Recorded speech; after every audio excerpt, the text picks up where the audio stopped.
Почитувана јавност, почитувани колеги, сакам најпрвин да се извинам на јавност и на граѓаните од тоа што можеа да го слушнат од некои од колегите пратеници од политичката партија Левица. Жалам што мора да бидат тие кои што го следат Собранискиот канал сведоци на однесување во домот кој што треба да биде дом на демократијата, а не дом каде што ќе се обидат неколкумина луѓе да приредат едно реално шоу во кое што себе си ќе си доделат некоја титула, а потоа преку неколку клипчиња на социјалните медиуми ќе се опитат да ве девалвираат вас, пратениците во Македонското собрание, но и граѓаните кои што на изборите пред неколку недели излеговте и масовно ја поддржавте идната влада на коалицијата Твоја Македонија, предводена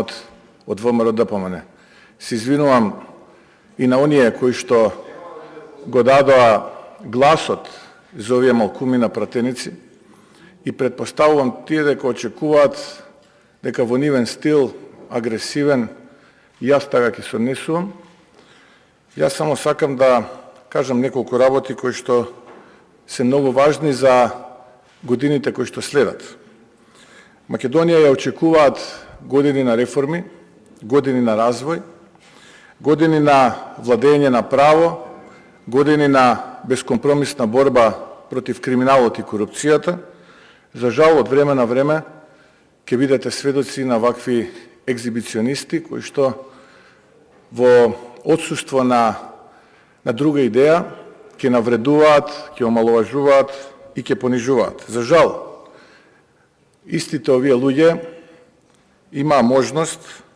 да застанат позади политиките, позади кои што застанаа повеќе од половина милион наши сограѓани.